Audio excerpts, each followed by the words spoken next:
मैंने पुलिस को बताया कि जोला टोंगो मेरे पास आया। उसने मुझे अपने पास बुलाकर कहा कि केप टाउन में एक कपल आया है। उनमें से जो आदमी है उसे अपनी वाइफ को मरवाना है और यह हाईजैकिंग का मामला लगना चाहिए। ये सोचकर आपको कैसा लगता है कि आपने किसी के मर्डर की प्लानिंग की?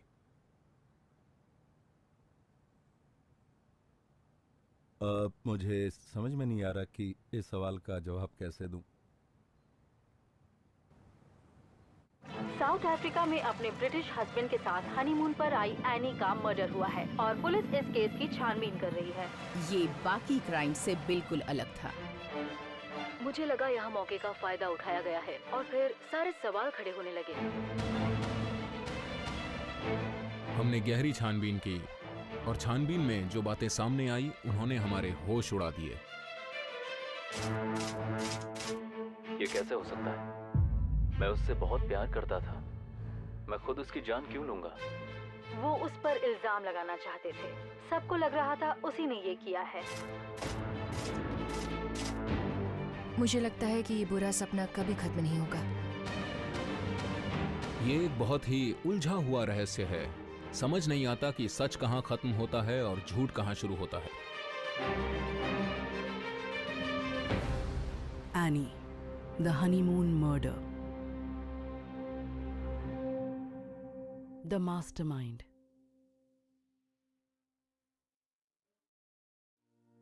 लंदन। मर्डर के 4 दिन बाद एनी का परिवार उसके अंतिम संस्कार के लिए यूके पहुंचा। हम एक परिवार की तरह लंदन गए और हम सब एक ही घर में रह रहे थे। ऐसा लग रहा था जैसे सब कुछ खत्म हो गया हो। वो बहुत मुश्किल वक्त था।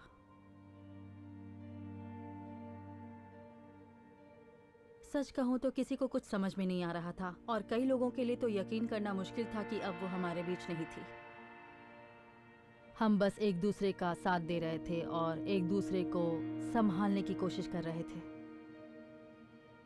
मेरी दोस्त नहीं रही और जिस तरह वो मरी उसे बेरहमी से मारा गया था। हमने जो वक्त साथ में बिताया था और जो भी किया वो सब मुझे याद आ रहा था और ये कि वो मुझे कैसा महसूस करवाती थी। एनी बहुत खुश मिजाज इंसान थी और वो हमेशा कहती थी कि मैं बहुत अच्छी हूँ, प्यारी हूँ, खूबसूरत हूँ। उसके साथ मुझे अच्छा लगता था। वो बिना किसी डर के जिंदगी को खुलकर जिया करती थी।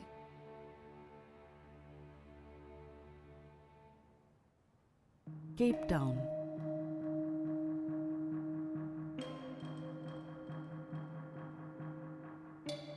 जब क्वाबे गिरफ्तार हुआ तो उसने श्रियन देवानी पर इल्जाम लगाया।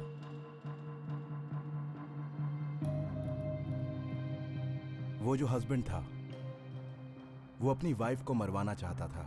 और बताओ? और हमें ऐसा दिखाना था कि ये एक हाईजैकिंग का मामला था। ये हमारी छानबीन में एक बहुत बड़ा मोड़ था, पर उस वक्त तक अगर देखा जाए तो सिर्फ उसकी गवाही काफी नहीं थी। हमें एक नई बात पता चली थी, पर हमारे पास कोई सबूत नहीं था कि श्रियन देवानी ने कुछ गलत किया था या कोई साजिश की थी। वो दोनों हाईजैकर्स मिगीनी और क्वाबे गिरफ्तार हो गए थे और हमने मॉन्डे को भी पकड़ लिया था क्योंकि उसी ने इस काम के लिए उन दोनों को मिलवाया था। अब जोला टोंगो यानी उस टैक्सी ड्राइवर पर भी इल्जाम लगा था, तो हमारी टीम उसे पूरी मेहनत से ढूंढ रही थी, पर वो हमें कहीं नहीं मिल रहा था। मुझे लगता है कि वो कहीं छुपा हुआ था। मर्डर के 4 दिन बाद जोला टोंगो ने एक वकील से बात की। मैं हूं विलियम द ग्रास और मैं इस मामले में जोला टोंगो का वकील था। शायद बुधवार को दोपहर के वक्त मेरी सेक्रेटरी को एक फोन आया था और वो फोन जोला ने ही किया था क्योंकि उसे वकील चाहिए था। मैं उससे अगले दिन मिला और तब वो काफी परेशान था। उसे पता चल गया था कि पुलिस उसके पीछे पड़ी हुई थी। मैंने पुलिस वालों से बात की और पता किया कि पूरा मामला क्या था और इस मामले में उनकी छानबीन कहां तक पहुंची थी, लेकिन वो लोग मुझे कुछ भी बताने को तैयार नहीं थे। लेकिन वो लोग जोला को हर हाल में पकड़ने वाले थे। टोंगो पहले कभी किसी क्राइम में शामिल नहीं था। वो एक पिता था, पढ़ा लिखा था, शरीफ था। वो किसी भी एंगल से एक पेशेवर क्रिमिनल नहीं लग रहा था। मर्डर के 7 दिन बाद टैक्सी ड्राइवर जोला टोंगो ने खुद को पुलिस के हवाले कर दिया। मुझे शनिवार की सुबह एक फ़ोन आया और मुझे बताया गया कि मिस्टर विलियम, जो वकील हैं, टोंगो उनके पास गया था और उन्होंने उसे खुद को पुलिस के हवाले करने को कहा था। तो हमने टाइम फिक्स किया। शायद हमने उसे सुबह के 11 बजे बुलाया था। शुरुआत से ही वो बहुत अकड़ में था। मानता हूँ वो वकील के साथ आया था, पर उसने बहुत बड़ा गुनाह किया था, पर उसमें पछतावा बिल्कुल नहीं था। उसमें बस अकड़ दिख रही थी। और वहां पहुंचते ही उन्होंने उसे बताया कि उन्होंने बाकी सबको पहले से ही गिरफ्तार कर रखा है। तुम्हारा क्या नाम है? जिवामा दोदा क्वाबे। और तुम्हारा? मगीनी। मैं हैरान रह गया और हमें कुछ भी समझ में नहीं आया। हमें उसी वक्त पता चला था कि सारे संदिग्ध पहले से ही पुलिस की हिरासत में हैं। ऐसे में मैं कोई दांव पेच नहीं लगा सकता था। वो बुरी तरह फंस गया था। मुझे याद है मैंने जोला से कहा था कि हमें पुलिस आसानी से नहीं छोड़ेगी। अगर तुम पुलिस को सब कुछ सच सच बता दो तो हो सकता तुम्हें कुछ छूट मिल जाए। अगर देर की तो बात हाथ से निकल जाएगी। हमें खुद ही उनसे बात करनी होगी। ये सुनकर जोला ने तुरंत कहा कि वो पुलिस की मदद करने के लिए तैयार है। वो उन्हें सब कुछ सच सच बता देगा। उसने कहा कि ये एक कॉन्ट्रैक्ट किलिंग थी और श्रीयन देवानी ने उन्हें यह काम दिया था। उसने कहा था कि उसकी बीवी को ठिकाने लगाना है। मैं हैरान रह गया। ये एक बहुत बड़ा इल्जाम था और इस बात से तो मामला और ज्यादा उलझने वाला था। सिर्फ टोंगो ही था जिसकी गवाही से इस बात पर यकीन किया जा सकता था कि श्रीयन ने उसके साथ मिलकर यह साजिश की थी। और हमें पता था कि टोंगो की मदद से हम कुछ साबित कर सकते थे। लेकिन शुरुआत से ही उसका वकील इसी बात पर अड़ा हुआ था कि उसे अपने क्लाइंट के लिए कोई डील पक्की करनी है। हमने बात करके देखा कि जोला को कितनी छूट मिल सकती थी। मैं बस ये चाहता था कि मैं अपने क्लाइंट को जिंदगी भर के लिए जेल जाने से बचा सकूं। विलियम सौदा करने की कोशिश करने लगे। उन्होंने कहा कि उनका क्लाइंट गुनाह कबूल कर लेगा, पर उसे सिर्फ 10 साल की सजा होनी चाहिए। और मैंने कहा नहीं, ये मामला बहुत सीरियस है, उसे सिर्फ 10 साल में छोड़ना नामुमकिन है। वो तो उम्र कैद ही चाहते थे। इसलिए मैंने कहा कि फिर मेरा क्लाइंट भला आपकी मदद क्यों करेगा? तो वो लोग 18 साल की सजा के लिए मान गए। मुझे लगा कि उम्र कैद से 18 साल तो बेहतर ही है। उसके बाद जोला ने उन्हें अपना बयान दे दिया। टोंगो श्रीयन देवानी पर इल्जाम लगाने वाला तीसरा आदमी था, तो अब इस बात को नजरअंदाज नहीं किया जा सकता था। पर किसी सबूत के बिना हम कुछ नहीं कर सकते थे।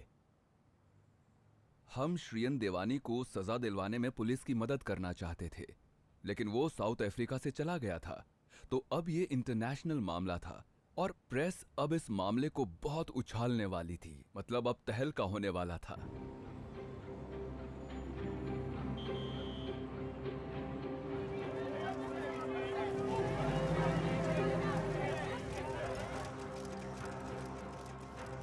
हमें पता था कि वहाँ कुछ न कुछ गड़बड़ जरूर थी, क्योंकि सभी लोग बहुत हड़बड़ाहट में लग रहे थे। ये अफवाह फैल रही थी कि इस केस में श्रीयन पर इल्जाम लगाया गया है। सालों से एक क्राइम रिपोर्टर का काम करते हुए मैंने ये देखा है कि जब भी किसी वाइफ का मर्डर होता है तो उसमें हाथ उसके हस्बैंड का ही होता है। काफ़ी अफवाहें फैल रही थीं और लोगों का कहना था कि हो सकता है ये काम श्रेयन का हो। हम सीधे इस तरह की खबर नहीं छाप सकते थे। ये पता लगाना ज़रूरी था कि पुलिस उसे सस्पेक्ट मानती है या नहीं। जहां तक किसी मामले की छानबीन का सवाल है तो जाहिर है कि हम सबसे पूछताछ करते हैं, लेकिन हम किसी पर इल्जाम तभी लगाते हैं जब हमें कोई इन्फॉर्मेशन मिलती है और जब हम केस की तह तक पहुंच जाते हैं और हमें उसका मकसद पता चल जाता है। लोगों को तो यही लगता था कि श्रियन इस गुनाह में शामिल था, उसने ये साजिश की थी। लोग बस इसी इंतजार में थे कि कोई ऐसा कहे या खुद पुलिस ये बात कहे कि उन्हें श्रियन पर भी शक था। मर्डर के 7 दिन बाद यूके में एनी का अंतिम संस्कार हुआ।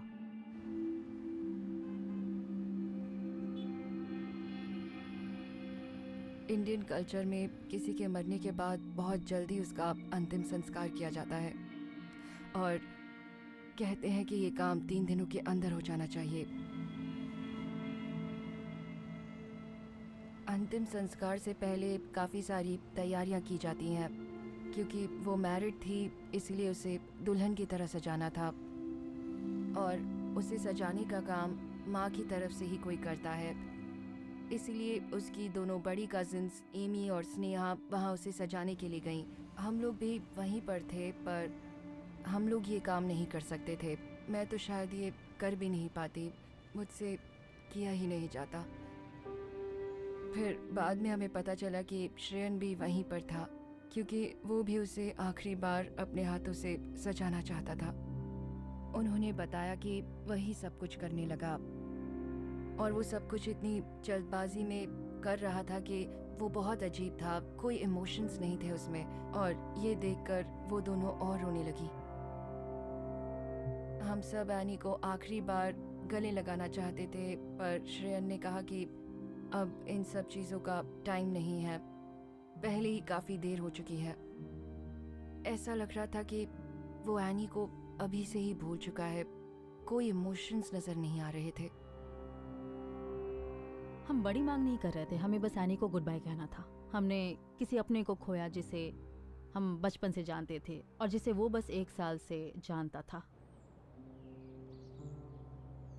दूसरे दिन हम सब ने प्लान बनाया कि श्रेयन के पहुंचने से पहले ही हम सब फ्यूनरल पार्लर पहुंच जाएंगे ताकि वो हमें किसी चीज़ के लिए रोक ना सके। हम एनी को एक लेटर लिखकर देना चाहते थे और हम जैसे ही वहां पहुंचे हम सब बस उसे घेर कर खड़े हो गए। हमने वहाँ लेटर रखा और फूल रखा और आखिरी बार उसे गले लगाया। तब मुझे लगा कि हमारी एनी हमेशा के लिए चली गई। तो हम सब बहुत ज़्यादा इमोशनल हो गए थे और हम सब उसे देख रहे थे क्योंकि उसके बाद हम शायद ही उसे कभी देख पाते। तब श्रेयन वहाँ आ गया और वो हमें वहाँ देखकर बहुत ही ज़्यादा गुस्सा हो गया कि हम वहाँ पर क्यों खड़े हैं। उसके एक्सप्रेशन से ऐसे लग रहा था जैसे हमारा लेटर देना और फूल रखना उसे पसंद नहीं आया। उसने फूल उठाकर नीचे फेंक दिए।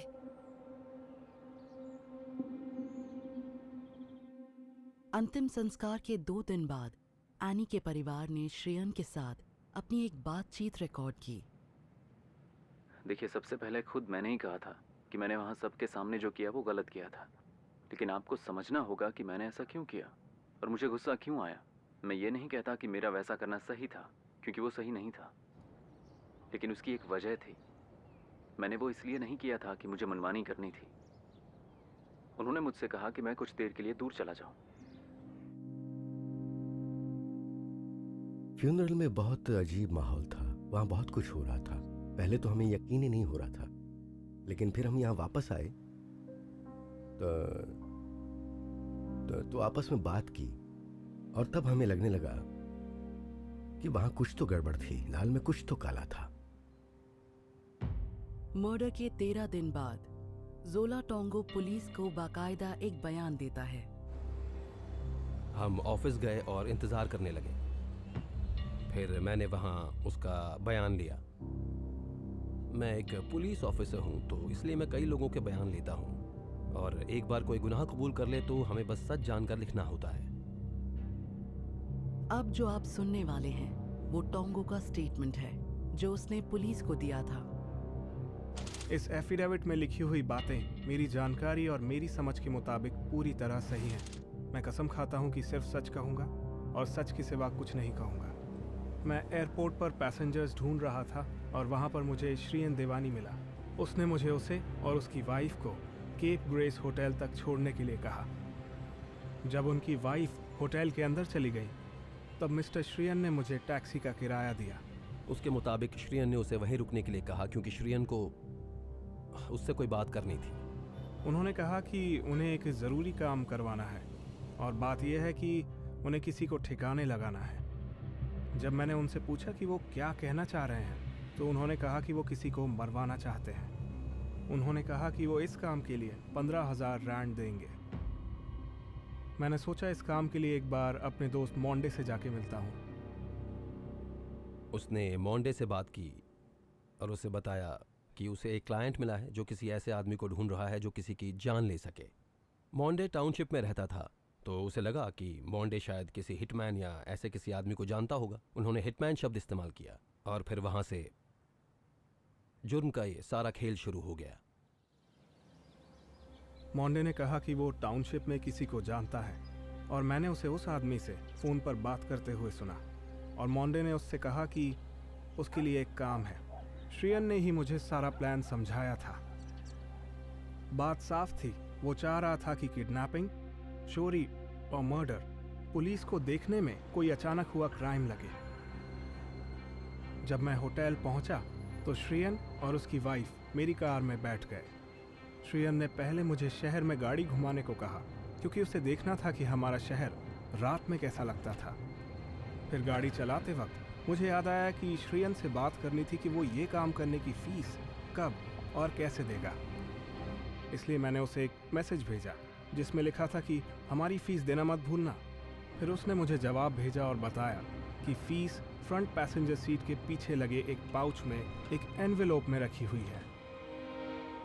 जैसे ही हम उस मोड़ पर पहुंचे तो मैंने देखा कि 2 आदमी हमारी तरफ आ रहे थे। उनमें से पहला आदमी मेरे दरवाजे पर आया और मुझे दरवाज़ा खोलने के लिए कहा। उन्होंने हमें नीचे झुकने को और अपने फ़ोन्स उन्हें देने को कहा। मैंने उनकी बात मान ली क्योंकि मुझे पता था ये सच का हाईजैक नहीं था। वो मुझे छोड़कर श्रियन और उनकी वाइफ के साथ मेरी कार लेकर निकल गए। मुझे मालूम था कि श्रियन की वाइफ को किडनैप करके उनकी चीज़ें चुराकर आखिर में जान से मार दिया जाएगा।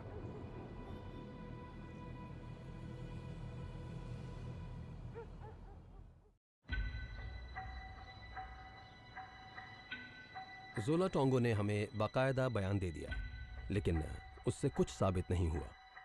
आपको क्या लगता है टोंगो सच बोल रहे थे? अफसोस साउथ अफ्रीका ऐसा ही है।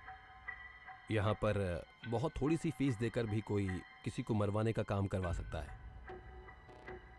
हमें ये बात पता है, इसलिए जब टोंगो ने हमें ये कहानी बताई तो यकीन ना करने की हमारे पास कोई वजह नहीं थी क्योंकि हमने यहाँ ऐसा होते देखा है। उस वक्त हम उसे सही या गलत नहीं बता सकते थे क्योंकि सबसे पहले हमें पता करना था कि उसकी इस कहानी में कितनी सच्चाई थी। हमें सच पता करना था और उसे सही या गलत साबित करना था। हमें जहां से भी जो भी सबूत लाने को कहे गए वो हमने इकट्ठा कर लिए। फिर हमने सेक्शन 205 के तहत वारंट्स बनवाए सेलफोन डेटा निकलवाने के लिए और हमने केप ग्रेस होटल से बात की। उन्होंने भी हमारी मदद की और उनके पास जितनी भी सीसीटीवी फुटेज थी वो सब उन्होंने हमें दे दी और हमने सब बारीकी से देखा और कर्नल बाकी को जो भी बात अजीब लगी वो उन्होंने लिख कर रख ली। CCTV footage Cape Grace hotel 12 नवंबर 2010 शाम 5:13। ये उनके आने का वीडियो है। देवानी और उसकी वाइफ होटल में आ रहे हैं। वो अकेली अंदर चली गई और फिर लगभग 4 मिनट बाद श्रियन अंदर आता है और फिर वो रजिस्ट्रेशन वगैरह की फॉर्मेलिटीज पूरी करता है और दूसरी तरफ टोंगो बाहर पास में ही एक पार्किंग स्पॉट ढूंढ रहा है। और फिर रजिस्ट्रेशन करने के बाद देवानी रिसेप्शन एरिया से निकलता है, बाहर जाता है और जहां वो टैक्सी खड़ी है वहां जाता हुआ दिखता है। फिर वो दोनों लगभग 9 से 11 मिनट के लिए कार में बैठे रहते हैं और उनके बीच कुछ बातचीत होती है। टोंगो ने कहा था कि इस मीटिंग के दौरान ही उसे पूरा प्लान बताया गया था और वो समझ गया कि उसे किसी की जान लेनी है। वीडियो में सब दिख रहा था, सब कुछ जैसा उसने कहा था वैसे ही हो रहा था। इस मामले की तस्वीर साफ होने लगी थी। सीसीटीवी फुटेज, कोलोजियम होटल, 12 नवंबर 2010 शाम 5:42। ये कोलोसियम होटल के रिसेप्शन एरिया की सीसीटीवी फुटेज है। और टोंगो ने कहा कि वो वहाँ ये पता करने गया कि मोंडे मबुलोम्बो किसी हिटमैन को जानता है। और रिसेप्शन एरिया में न सिर्फ वीडियो बल्कि ऑडियो रिकॉर्डिंग्स भी होती हैं। तो जाहिर है कि मबुलोम्बो मोंडे को पता था कि वहाँ पर रिकॉर्डिंग्स होती हैं। इसलिए आप देख सकते हैं कि ये दोनों उस जगह के आसपास कोई भी बात नहीं करना चाह रहे थे। उन्होंने वहाँ से दूर जाकर बात की। अच्छा, ये बताइए कि जोला ने आपसे क्या कहा था कि उसे एक हिटमैन की जरूरत क्यों पड़ रही थी? उसने मुझे बताया कि उसे केप टाउन में एक कपल मिला है और उनमें से जो आदमी है उससे अपनी वाइफ को मरवाना है। और ये मामला दिखने में ऐसा लगना चाहिए जैसे हाईजैकिंग हो। उसे ऐसा नाटक करना था। उस वक्त उसने मुझसे यही कहा था। और फिर वो बैक ऑफिस में गए और वहां से उसने क्वाबे को फोन किया और कहा कि उसके पास एक आदमी कुछ काम लेकर आया है। असल में वो आदमी अपनी वाइफ को मरवाना चाहता है। मैंने क्वाबे को फोन किया और जोला के बारे में बताया तो उसने पूछा कि क्या मैं उसे जानता हूं। मैंने कहा हाँ, वो आदमी मेरा दोस्त है। उसने पूछा क्या मुझे उस पर भरोसा है। मैंने कहा हाँ। उसने कहा तो ठीक है, वो उससे मिल सकता है। तो फिर से जैसा टोंगो ने कहा बिल्कुल वैसा ही हुआ।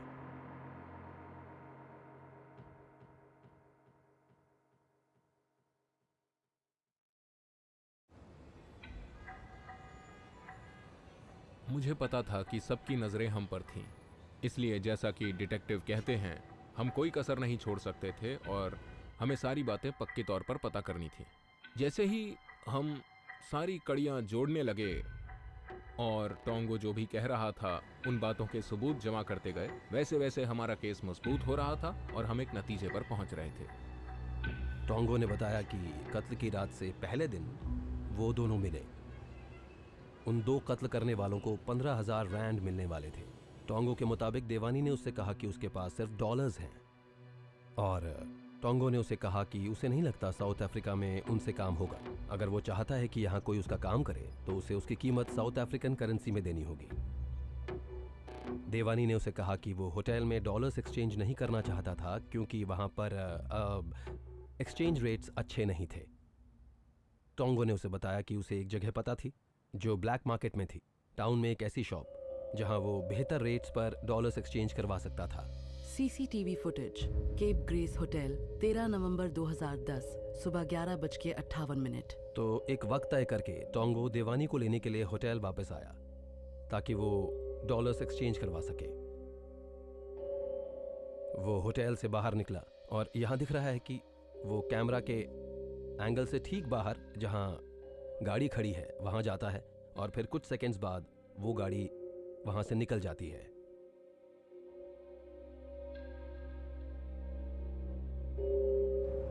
श्रियन के पास दौलत की कोई कमी नहीं थी, तो फिर भला एक्सचेंज में 300 रैंड एक्स्ट्रा मिले या 400 एक्स्ट्रा मिले, इससे उसका क्या फायदा होगा? वो वहां गया था टोंगो से बात करने कि सब कुछ कैसे करना है। सभी चीजें इसी तरफ इशारा करती हैं। श्रियन कुछ देर बाद होटल में वापस आया तो टोंगो ने जो भी कहा था उसमें से 99% बातें वो वीडियो देखने पर सच साबित हुई थी और जैसा कि उसने कहा था ये प्लान उनकी मुलाकातों में बना था। अपने बयान में टोंगो ने बताया कि वारदात की रात उन्होंने एनी की जान लेने के उसी प्लान को अंजाम दिया था। टोंगो उन्हें लेने के लिए होटल गया, फिर उन्हें एक जगह पर लाया जहां उसे गाड़ी धीमी करनी पड़ी। क्वाबे और मैगेनी वहां हाईजैकर्स बनकर आए और उनकी गाड़ी को हाईजैक कर लिया और गाड़ी को आगे ले गए और फिर एनी को गोली मार दी और यही उनका सारा प्लान था।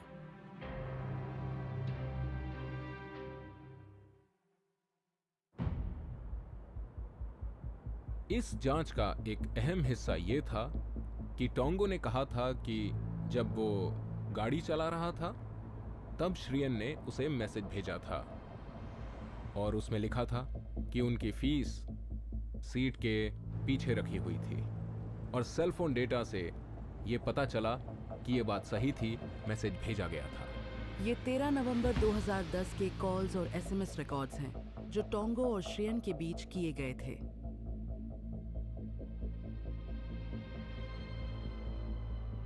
वो गाड़ी में साथ में जाते वक्त एक दूसरे को मैसेज भेज रहे थे, जो कि अपने आप में बहुत ही अजीब बात थी, क्योंकि वो ये बात एक दूसरे के साथ भी कर सकते थे, कार के अंदर बैठे हुए भी। वो एक दूसरे से 2 मीटर की दूरी पर बैठे थे।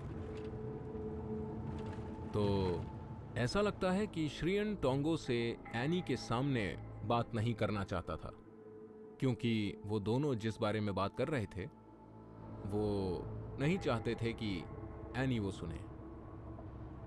खैर, जब श्रियन और एनी को लूटा गया था तो उन्होंने उनके फोन भी चुरा लिए थे, और अफसोस हम लाख कोशिश करके भी वो फोन कभी नहीं ढूंढ पाए। इसलिए हमें नहीं पता कि उस एसएमएस में क्या लिखा था। लेकिन सेल फोन डेटा से ये पता चल गया कि मैसेजेस भेजे गए थे, और इससे यह साबित हो गया कि टोंगो जो भी कह रहा था सच कह रहा था।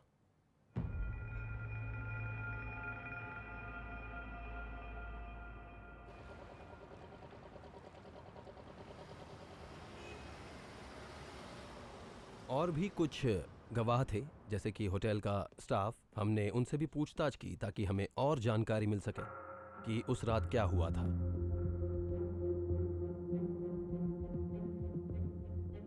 श्रियन के कपड़े एकदम ठीक ठाक थे। उन्होंने वाइट शर्ट और डार्क कलर का जैकेट पहना हुआ था। उन्होंने मुझे बताया कि कार को हाईजैक किया गया था और उन्हें खिड़की से बाहर धकेल दिया गया था, और उनकी वाइफ अभी भी कार में ही थी। गाड़ी चलाने वाले ने कहा कि वो हमें साथ में नहीं छोड़ सकते। मैंने एनी को कसकर पकड़ा था और उन्होंने जबरदस्ती हमें अलग किया। उसने सिर पर बंदूक ताई और कहा कि तुम निकल जाओ वरना गोली मार दूंगा, और मुझे जबरदस्ती गाड़ी से निकाल दिया।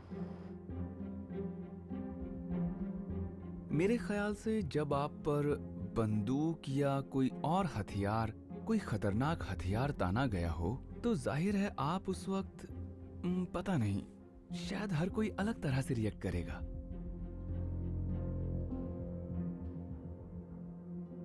लेकिन अगर मैं उस जगह पर होता तो मैं आखिरी सांस तक लड़ता रहता। मैं वहां से हरगिज नहीं निकलता, फिर चाहे वो मेरी जान ही क्यों ना ले लेते। लेकिन मैं अपनी वाइफ को छोड़कर नहीं जाता, बिल्कुल नहीं।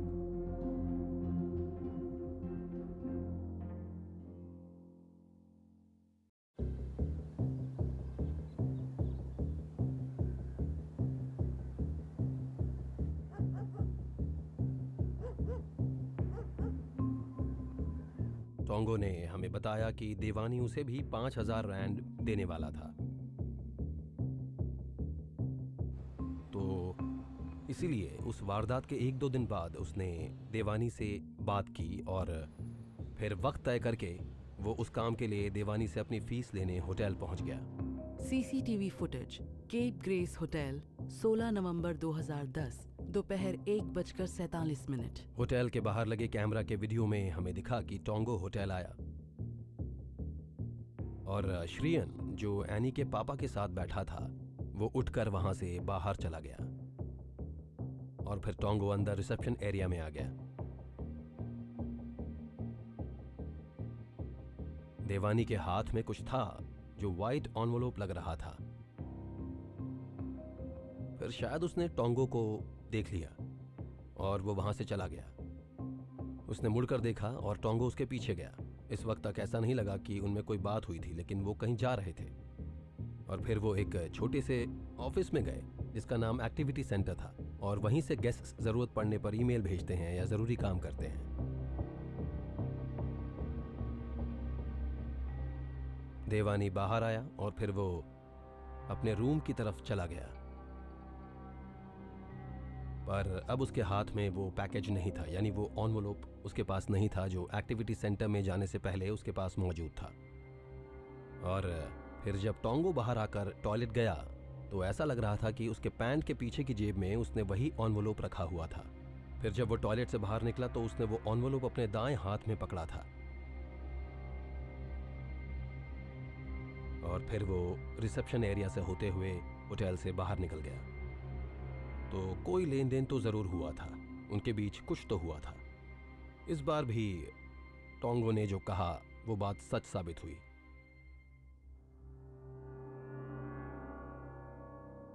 एक बात जो इन्वेस्टिगेटर के नजरिए से मुझे अजीब लगी वो ये थी कि श्रियन ने मिस्टर हिंडोचा को बताया नहीं कि वो टैक्सी ड्राइवर आया है, मैं उससे मिलकर आता हूँ। मुझे यकीन है मिस्टर हिंदोचा को पता चलता तो वो भी उससे बात करना चाहते, लेकिन वो बिना कुछ कहे चुपचाप निकल गया और एक्टिविटी सेंटर में जाकर उससे मिला। तो अगर देखा जाए तो ये बात भी बहुत अजीब थी, दाल में कुछ तो काला था। अब तक हमें यही लग रहा था कि टोंगो सच बोल रहा होगा, क्योंकि ऐसी कई बातें थीं जो उसने हमें बताई थीं और जिनके सच होने के सबूत हमें हमारी जांच में मिले।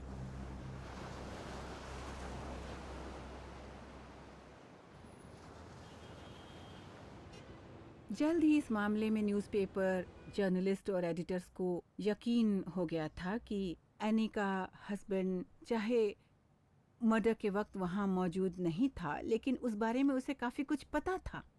मुझे किसी भी तरह इस मामले की तह तक जाना था। मुझे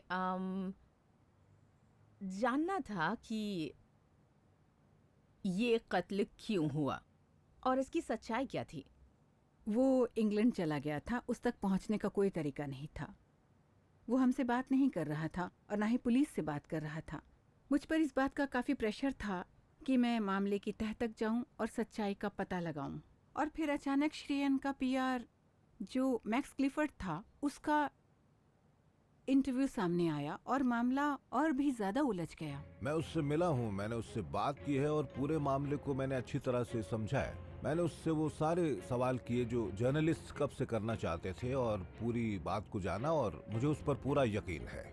वो खुद एक जाना माना नाम था, बड़े बड़े सेलिब्रिटीज का पीआर था वो। ऐसी कोई हस्ती नहीं थी जिसे मैक्स क्लिफर्ड ना जानता हो, उसकी हर जगह पहुंच थी। मैक्स क्लिफर्ड पब्लिक रिलेशंस के लिए बेस्ट बंदा है और अगर वो आपके साथ है तो आप फायदे में रहेंगे। लेकिन अगर श्रेयन बेकसूर था तो उसने खुद बात क्यों नहीं की? किसी और को सबकी नजरों में अपनी अच्छी इमेज बनाने के लिए किसी और को बुलाने की क्या जरूरत थी? और मुझे यही बात अजीब लगी। अंतिम संस्कार के 2 दिन बाद श्रेयन देवानी ने प्रेस से बात की। मेरा न्यूज़ एडिटर मेरे पास आया और उसने कहा कि सीधे मैक्स क्लिफर्ड के ऑफिस में जाइए, श्रेयन देवानी वहाँ है। मैं मैक्स के साथ सालों से काम करता आया था। मुझे लगा कि ये इंटरव्यू देने का बहुत ही अजीब तरीका था। मुझे लगा हो सकता है कि उसने मैक्स को अपनी मुश्किलें हल करने के लिए रखा हो।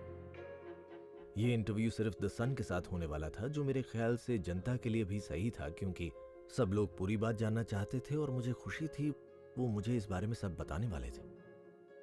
मैं तुरंत वहां पहुंचा और श्रेयन देवानी वहां पर था और उसका भाई प्रियन और प्रियन की बीवी भी वहां मौजूद थे। एनी बहुत अच्छी थी, वो जहाँ भी जाती थी वहाँ रौनक आ जाती थी। जब मैंने उसे प्रपोज किया वो दिन मेरी लाइफ का सबसे अच्छा दिन था। मैंने पेरिस के रिट्ज होटल में सारी तैयारियां करवाई थी। ये कमाल का सरप्राइज था। हाँ, मैं अपनी बीवी को ये बताऊंगा तो उसे बहुत जलन होगी।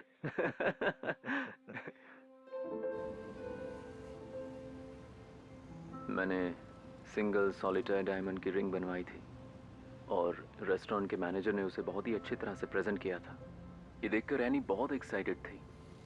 मुझे उससे पूरी बात पूछने का मौका भी नहीं मिला। तो हम अक्सर मजाक करते थे कि मुझे कभी उसे अच्छी तरह से प्रपोज करने का मौका ही नहीं मिला। मैंने अपनी पसंद की लड़की से शादी की थी और वो बिल्कुल वैसी ही थी जैसी लड़की मुझे हमेशा से चाहिए थी। उसकी बात सच लग रही थी, वो बहुत इमोशनल था। उसने मुझे बताया कि वहाँ पर क्या हुआ था और उसे अपनी बीवी से कितना प्यार था। उसने ढेर सारी बातें की, जैसे वो अपनी सारी ज़िंदगी उसके साथ गुजारना चाहता था। उसकी बातों से वो एक अच्छा इंसान लगा। बल्कि मैं काफ़ी इम्प्रेस था कि अपनी बीवी के लिए वो कितना इमोशनल था। उसकी बातों से मुझे यही लग रहा था कि सच में वो उसके साथ ही अपनी ज़िंदगी गुजारना चाहता था। मुझे एहसास हुआ कि किसी के लिए इस तरह की बातें करना और उस वक्त इतना इमोशनल होना मुमकिन नहीं होगा अगर उसे सच में उस इंसान से प्यार ना हो। मर्डर के 2 हफ्ते पहले एनी और श्रेयन की शादी हुई थी। मुंबई।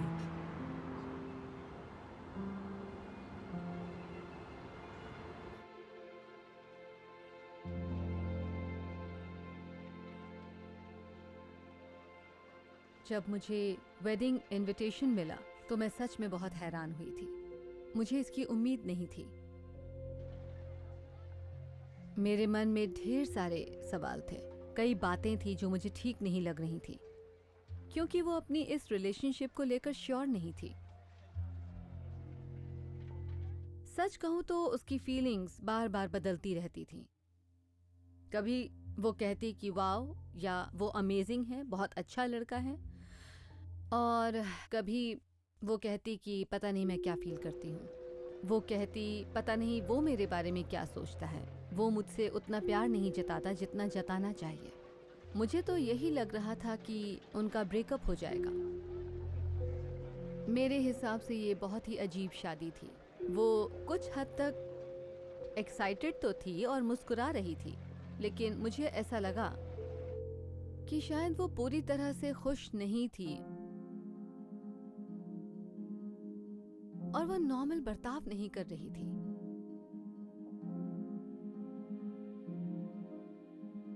ये वो अपनापन दिखाने वाली और खुश रहने वाली यानी नहीं थी जिसे मैं जानती थी। बाद में हम 4-5 दोस्त वापस जाने की फ्लाइट के लिए एयरपोर्ट पर साथ बैठे थे और मेरे ख्याल से हम सब लोग थोड़े शॉक्ड थे और हैरान थे कि इस शादी को लेकर सब उतने ज़्यादा खुश नहीं थे। पर माहौल ऐसा था कि कोई भी किसी से कुछ कह नहीं पाया। तो बाद में हम सबको ये सोचकर अजीब लगा कि ऐसा क्यों था।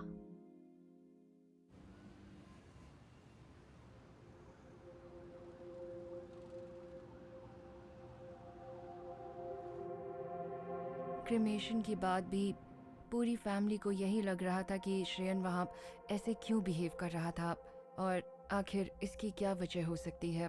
और एनी के साथ जो कुछ भी हुआ, क्या उसमें कोई और बात भी हो सकती है। मैं एनी की कज़न स्नेहा के साथ रुकी हुई थी और स्नेहा बस नींद से उठी और उसने मुझसे कहा कि उसे मुझसे कुछ कहना है। उसे किसी से बात करनी ही होगी क्योंकि उससे रहा नहीं जा रहा था। उसके फ़ोन पर बहुत सारे मैसेजेस थे जो वो मेरे साथ शेयर करना चाहती थी। मैंने स्नेहा से कहा मुझे बताओ, मुझे पूरी बात जाननी है। तब उसने मुझे एनी के सारे मैसेजेस दिखाए।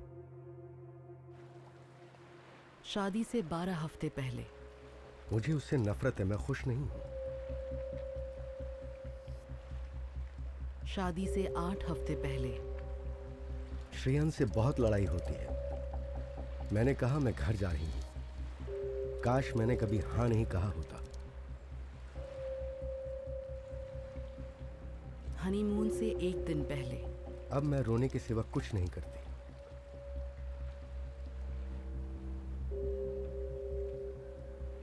मैं थक चुकी हूं। वो हर तरह से एक अच्छा लड़का है, लेकिन मैं उसके साथ बिल्कुल भी खुश नहीं हूं। एनी साउथ अफ्रीका में थी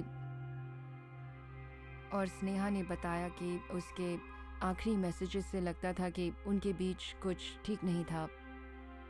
उन मैसेजेस से ये साफ पता चल रहा था कि उनका रिलेशनशिप अच्छा नहीं था। उसके परिवार से मुझे उन मैसेजेस के बारे में पता चला। ये बड़े अफसोस की बात है कि कोई लड़की शादी से पहले ऐसा महसूस कर रही है जबकि वो उसकी जिंदगी का सबसे खुशी का दिन होना चाहिए। और हनीमून पर भी वही हाल था। वो मैसेजेस देखकर मुझे बहुत बुरा लगा।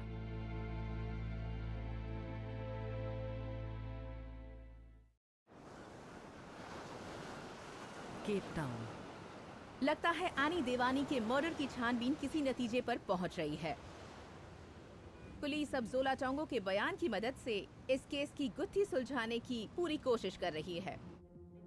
पुलिस के पास देवानी के खिलाफ कुछ करने का एक ही तरीका था, यानी टोंगो से मिले सबूत इस्तेमाल करना, क्योंकि ये खतरनाक साजिश उन दोनों के बीच में ही हुई थी। उसके लिए फैमिली का राजी होना जरूरी था। उसकी डील से उन्हें दिक्कत नहीं होनी चाहिए थी। मतलब उन्हें यह कबूल करना था कि सबको ये फैसला मंजूर था। उन तीनों पार्टीज को, मतलब प्रोसिक्यूशन, इन्वेस्टिगेटिंग ऑफिसर और फैमिली को मंजूर होना चाहिए था कि उसके लिए वो सजा काफी थी। मैरियस्टाड, स्वीडन। लॉयर ने फोन करके कहा कि टैक्सी ड्राइवर पकड़ा गया है और वो सब बता रहा है, लेकिन मैं फोन पर बात नहीं कर सकता, आपको यहां आना पड़ेगा। मैंने कहा ठीक है, मैं जल्द से जल्द फ्लाइट पकड़कर वहां आ जाता हूं। दिसंबर 2010 एनी का परिवार लॉयर से मिलने केप टाउन पहुंचा। जब हम हिंडोचा फैमिली से मिले तो हमने उन्हें सारी बातें बता दी। हमने बताया कि कैसे हमारी छानबीन काफी आगे बढ़ गई थी और उस मकाम तक पहुंच गई थी कि हम पूरे यकीन के साथ कह सकते थे कि ये मामला कहीं न कहीं श्रियन से जाकर ही जुड़ता जा रहा है। मैं हिल गया। ये सिर्फ एक किडनैपिंग या मर्डर का मामला नहीं था, ये सब प्लान करके किया गया था। विनोद के मुंह पर जैसे ताला लग गया था। उसने कहा क्या, वो एकदम शॉक में था। तो मैंने मीटिंग वहीं रुकवाई और विनोद से कहा तुम जाओ, मैं इनसे बात करता हूं। उनके साथ जो भी हुआ था वो बहुत अफसोस की बात थी। एक इंसान ने अपनी बेटी किसी और को दे दी थी, ये सोचकर कि वो आदमी उसका ख्याल रखेगा, और अब उन्हें शर्म आ रही थी कि वो वक्त रहते सच्चाई देख ही नहीं पाए। वो बस यही बोलते रहे कि मैं ये देख क्यों नहीं पाया, मैं ये बात वक्त रहते हुए क्यों नहीं समझ पाया। क्या कहूं, मुझे बहुत ज्यादा बुरा लग रहा था। लॉयर ने हमें बताया कि इस केस में आगे बढ़ने के लिए आपको कुछ पेपर्स पर साइन करने होंगे। इनकी मदद से हम एक्सट्रेडिशन के लिए अप्लाई कर पाएंगे और साजिश करने वाले को छूट मिलेगी। उसे 25 की जगह 18 साल की सजा होगी। फिर वो सब सच बता देगा और हम ये केस जल्दी सुलझा पाएंगे। तो मैंने अपने भाई से कहा कि पेपर्स पर साइन करो फौरन, हमें इंसाफ चाहिए। मर्डर के 3 हफ्तों बाद जोला टोंगो सुनवाई में आया।